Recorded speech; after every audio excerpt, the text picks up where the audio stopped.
ಅವನ್ಯ ತನ್ನ ಬಣ್ಣ ಹಚ್ಚಿದ ಉಗುರುಗಳನ್ನು ನೋಡುತ್ತಾ ಕುಳಿತಿದ್ಲು. ಲಯಬದ್ಧವಾಗಿ ನಡೆದು ಬರುತ್ತಿದ್ದ ಹೆಜ್ಜೆಗಳ ಸದ್ದಿಗೆ ಎಚ್ಚರಗೊಂಡ್ಳು.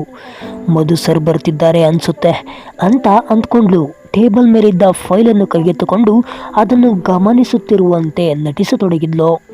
ಬಂದ ಮಧುರಾಜ್ ಕಠೋರ್ ಅವಳತ್ತ ಒಮ್ಮೆ ತೀಕ್ಷ್ಣವಾಗಿ ನೋಡಿ ಒಳ ನಡೆದಾಗ, ಇಂದು ನನ್ನ ಗ್ರಹಚಾರ ಹೇಗಿದೆಯೋ, ಬೆಳಿಗ್ಗೆ ಎದ್ದು ಯಾರ ಮುಖ ನೋಡಿದ್ನೋ ಎಂಬ ಆಲೋಚನೆಯಲ್ಲಿ ಬಂದು ಕೂತ. ಅವನ್ಯ.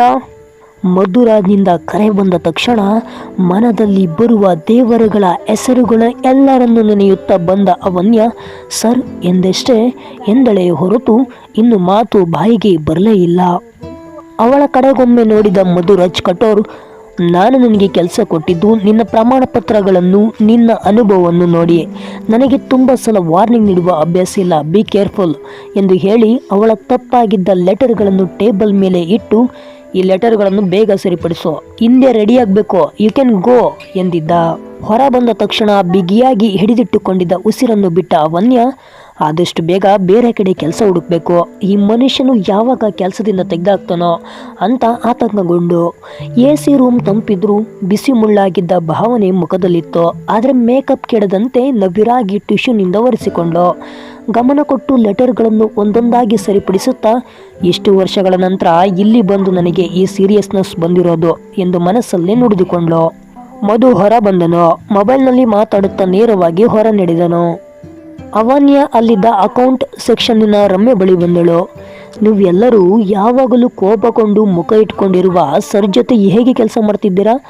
ಇಲ್ಲಿ ನನಗೆ ಕೆಲಸಕ್ಕೆ ಸೇರಿದ 2 ತಿಂಗಳಲ್ಲಿ ಸಾಕಾಗಿದೆ. ಒಂದೇ ಒಂದು ನಗು ಇಲ್ಲ, ಕಾಂಪ್ಲಿಮೆಂಟ್ಗಳೇ ಇಲ್ಲ, ಬರೀ ಶಿಸ್ತು ಮತ್ತು ಕೆಲಸವೇ ಕೆಲಸ ಎಂದು ಹೇಳಿ ಕುಳಿತಳು. ಆದರೆ ಒಂದು ಸಮಾಧಾನವೆಂದರೆ ನೋಡಲು ಹ್ಯಾಂಡ್ಸಮ್ ಆಗಿದ್ದಾರೆ ಸರ್, ಅವರನ್ನು ನೋಡ್ತಾ ಇದ್ರೆ ಕರಗಿ ಹೋಗಿ ಬಿಡ್ಲೇ ಅನ್ಸುತ್ತೆ ಎಂದಳು ಅವನ್ಯ ಮುಖದಲ್ಲಿ ನಗು ಚುಮುಕಿಸಿಕೊಂಡು. ರಮ್ಯೆ ಹೇಳಿದಳು, ಶ್, ಮೆಲ್ಲಗೆ ಮಾತಾಡು, ಇಲ್ಲಿನಷ್ಟು ಒಳ್ಳೆ ಸಂಬಳ ಸೆಕ್ಯೂರಿಟಿ ಬೇರೆಡೆ ಸಿಗಲ್ಲ. ಬಾಸ್ ಕೋಪದಿಂದ ವ್ಯಕ್ತಿಯಾಗಿದ್ರು ತುಂಬ ಒಳ್ಳೆಯವರು, ಅವರ ಒಳ್ಳೆತನವನ್ನು ದುರ್ಬಳಕೆ ಮಾಡಿದರೆ ಮಾತ್ರ ಸಹಿಸಲ್ಲ. ನನಗೆ ಇಲ್ಲಿ ಆರಾಮವಾಗಿದೆ ಅನಿಸುತ್ತೆ. ತಾನು ಬಾಸ್ ಎಂದು ಕೆಣಕುವ ನೋಟಗಳ ಕಾಟ ಇಲ್ಲ, ದುಡಿಮೆಗೆ ತಕ್ಕ ಫಲ ಇದೆ ಎಂದಳು ಆತ್ಮವಿಶ್ವಾಸದಿಂದ.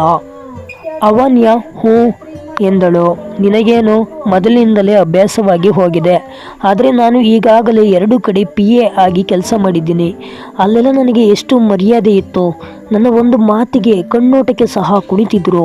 ಆದರೆ ಇಲ್ಲಿ ಎಲ್ಲವೂ ತದ್ವಿರುದ್ಧವಾಗಿದೆ. ಅದಿರಲಿ, ಅಂದಿನಿಂದ ಕೇಳಬೇಕನ್ಕೊಂಡೆ, ನೀನು ಇಬ್ಬರ ಬಳಿ PA ಆಗಿದೆಯಂತೆ, ಆ ಕೆಲಸಗಳನ್ನು ಏಕೆ ಬಿಟ್ಟೆ ಎಂದು ರಮ್ಯ ಕುತೂಹಲದಿಂದ ಕೇಳಿದಳು. ಅದಾ, ಒಂದು ಕಡೆ ಕಂಪನಿ ದಿವಾಳಿಯಾಯಿತು, ಇನ್ನೊಂದು ಕಡೆ ಬಾಸ್ ಅವರ ಹೆಂಡತಿ ಜಗಳ ವಡಿರಂಪಾಟ ಮಾಡಿದ್ಲು.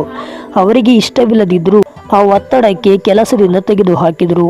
ಆದರೆ 2 ಕಡೆಗಳಿಂದಲೂ ಒಳ್ಳೆಯ ಕೆಲಸಗಾತಿ ಎಂಬ ಪ್ರಮಾಣ ಪತ್ರ ಸಿಕ್ಕಿದೆ ಎಂದಳು ಅವನ್ಯ ಸ್ವಲ್ಪ ಅಭಿಮಾನದಿಂದ. ರಮ್ಯ ನಕ್ಕುತ್ತ ಹೇಳಿದಳು, ಅವರು ನಿನ್ನ ಕೆಲಸ ನೋಡಿ ಸರ್ಟಿಫಿಕೇಟ್ ಕೊಟ್ಟಿರೋದಿಲ್ಲ ಅಲ್ವಾ, ನಿನ್ನ ಮುದ್ದಾದ ಮುಖ ನೋಡಿದರೆ ಸಾಕು ಅಂದ್ಕೊಂಡು ಕೊಟ್ಟಿರಬಹುದು ಎಂದ್ಲು. ಏನು ಹೇಳದೆ ನಿಶ್ಶಬ್ದವಾಗಿ ನಿಂತಳು ಅವನ್ಯ. ಸಂಧ್ಯಾ ಕಾರ್ಪೊರೇಟ್ಸ್ ಕಂಪನಿಗೆ ಇಂಟರ್ವ್ಯೂಗೆ ಬಂದ ಮೊದಲನೇ ದಿನವೇ ಮಧುರಾಜ್ ಕಠೋರ್ ಅವರನ್ನು ನೋಡಿದ ಮರುಕ್ಷಣದಲ್ಲಿ ತನ್ನ ಮನಸ್ಸಿನಲ್ಲಿ ಬಣ್ಣ ಬಣ್ಣದ ಕನಸಿನ ಅರಮನೆ ಕಟ್ಟಿದ್ದಳು. ಅವರ ಜೊತೆಗೆ ಹೊರಗೆ ತಿರುಗಾಡಬಹುದೆಂದು, ಪಾರ್ಟಿಗಳಲ್ಲಿ ಜೊತೆಯಾಗಿ ಇರಬಹುದೆಂದು ನಾನಾ ಕಲ್ಪನೆಗಳಿಂದ ಹಸಿರು ಕನಸು ಕಟ್ಟಿಕೊಂಡಿದ್ಲು. ಆದರೆ ಅವರ ಕಂಚಿನಂತ ಸ್ಪಷ್ಟ ಹಾಗೂ ತೀವ್ರ ಧ್ವನಿಗೆ ಎಚ್ಚರವಾದ ಕ್ಷಣದಿಂದಲೇ ಅವಳ ಆ ಕನಸುಗಳು ಕೆಲ ನಿಮಿಷಗಳಲ್ಲಿ ಕರಗಿ ಹೋದವು.